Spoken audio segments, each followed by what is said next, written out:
Bonjour à tous. On va faire la vidéo sur le résumé de la paracha. Cette semaine, on commence donc un nouveau livre, le livre de Vaïkra. Un livre qui va nous parler des korbanot, de la purification, de la pureté. Finalement, comment un juif doit servir Dieu d'une manière pure. Et le korban, finalement, c'est comment se rapprocher de Dieu. Le mot korban vient du mot karov, qui veut dire être proche de Dieu. On va s'arrêter donc 2 minutes sur ce sujet de korban dont la paracha Vaïkra parle de plusieurs sortes de korban. Elle commence à parler en premier lieu du korban volontaire, et ensuite elle parle des korban sur les fautes. Il y avait plusieurs fautes si on avait fauté de manière certaine, de manière incertaine, ou si on avait fait des fautes plus graves. Selon la gravité des fautes, chaque faute avait un korban spécifique qu'on devait apporter au Beth Amikdash. C'est pour ça que je vous invite à regarder la paracha. Mais on va s'arrêter 2 minutes sur la signification du korban et finalement, qu'est-ce qu'elle veut dire. Aujourd'hui, on vit dans un monde aussi où on peut même se poser la question plus fort. Qu'est-ce que c'est de prendre cet animal? Qui me permet de prendre cet animal et de faire cette, entre guillemets, je vais faire exprès d'avoir des termes un peu durs, d'avoir cette atrocité de l'égorger sur un autel. C'est quelque chose qui aujourd'hui passe pas du tout. Et voire même mieux, on peut se dire quelque part, qu'est-ce qui me permet à moi de prendre cet animal et de me faire cuire un steak et de le manger? Qui me permet d'enlever une vie pour me rassasier? C'est quelque chose qui est beaucoup dans les discours aujourd'hui, et donc c'est intéressant aussi de s'arrêter là-dessus. Mais au-delà d'abord de comprendre, finalement, qu'est-ce que c'est ce korban? Qui a permis à l'homme, dans la même manière, de prendre cet animal? Pourquoi? De prendre cet animal et de l'approcher sur l'autel. Et qu'est-ce qu'on faisait? On prenait et on le brûlait. C'est quelque chose qui est incompréhensible. Pourquoi ça pardonne à l'homme? De l'autre côté aussi, on peut dire que Dieu il dit sur le korban, et ça c'est un terme qui revient beaucoup dans la paracha et qui revient beaucoup dans le sujet des korbanot, que le korban c'est une odeur agréable. Mais qu'est-ce qu'il y a d'odeur agréable dans une viande qui brûle? Si c'est de la viande qui est en train de brûler, donc, avec les entrailles, avec tout, il n'y a pas une odeur plus désagréable que ça. Pourquoi Dieu dit c'est cette odeur, et cette odeur elle me fait oublier ta faute? C'est un peu difficile à comprendre ce sujet du korban. En fait, il faut comprendre que Dieu il a créé son monde de telle manière que dans ce monde, Dieu il a fait en sorte que chaque espèce elle se nourrit de l'espèce d'en dessous, c'est-à-dire que l'homme se nourrit avec l'animal se nourrit de la verdure, et la verdure se nourrit de l'eau. Et de la même manière que nous on pose la question aujourd'hui, mais qui te permet de prendre un animal et de faire cette atrocité de le tuer pour manger un bout? La seule réponse que tu peux apporter, c'est que c'est Dieu qui a créé son monde dans ces conditions-là. Pourquoi? La plante n'a pas une vie. C'est marqué dans la Torah que la plante, elle aussi, elle a un mazal. Et qu'elle aussi, elle a une neshama.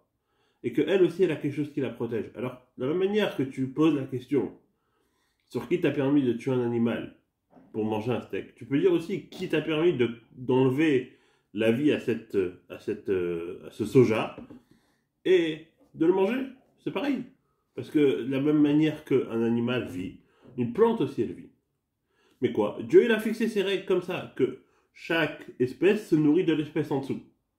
Un jour aussi on arrivera à trouver des études scientifiques avec tellement le monde il avance qu'en réalité c'est sûr que on arrivera à trouver que même l'eau elle a une âme et qu'elle a quelque chose. C'est évident, c'est une matière vivante que Dieu il a créée.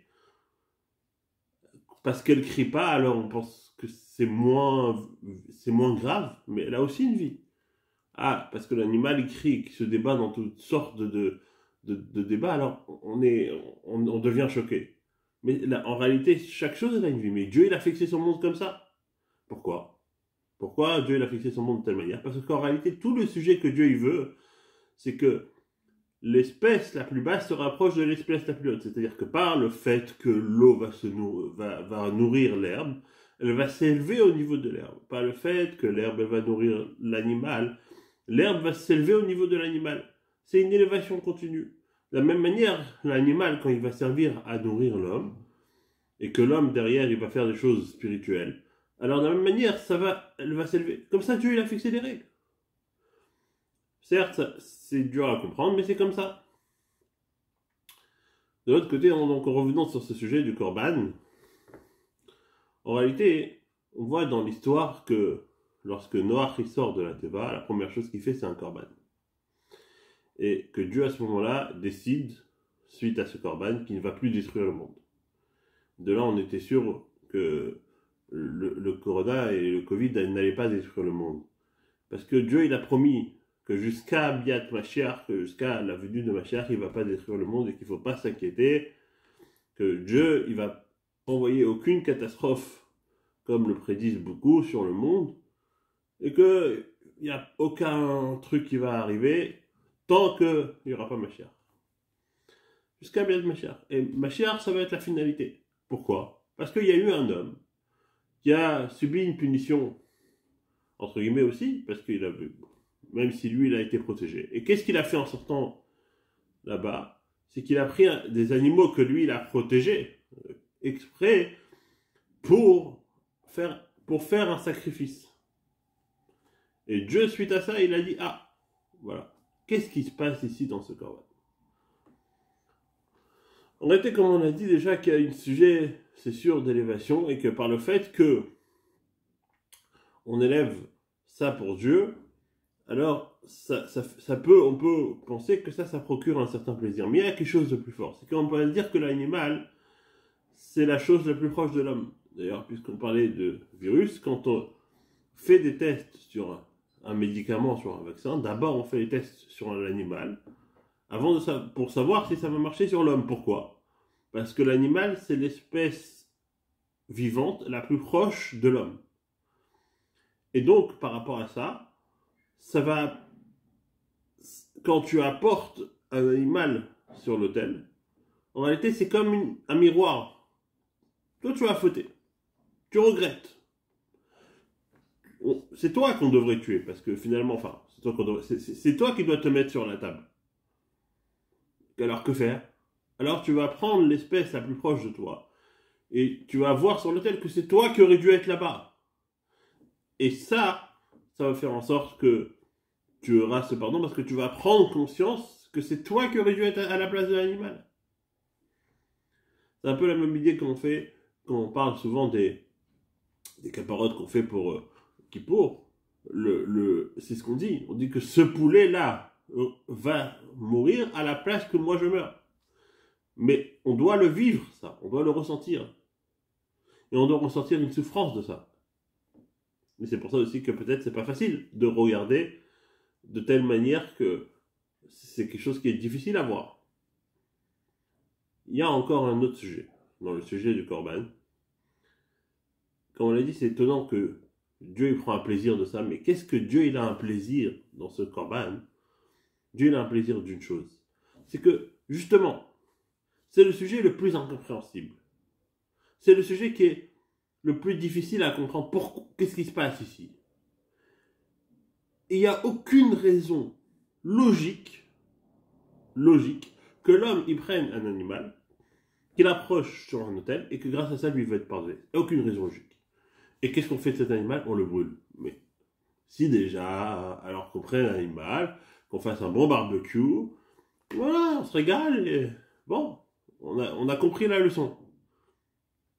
Pourquoi le brûler sur un autel? C'est Baal Tashrit. C'est bon, un bon barbecue, c'est tellement mieux. Et on fait des brachot, et on élève, et bon, voilà. Et on a compris. C'est quoi le sujet du Corban? Ça tient en deux mots. C'est que Dieu il dit Sha'amarti vena seretzoni, c'est-à-dire que Dieu, il a dit quelque chose. Et que malgré le côté illogique, irrationnel de la chose, l'homme, il va faire. Et ça procure un plaisir à Dieu. C'est-à-dire que il y a le sujet de la soumission. On ne va pas chercher à comprendre pourquoi et comment et qui et quoi. On fait. Et ça, en réalité, ça doit être dans tous les mitzvot que Dieu nous demande. Mais que ça transparaît dans le Corban. Et que puisque ça transparaît dans le Corban, c'est pour ça que c'est le sujet le plus fort.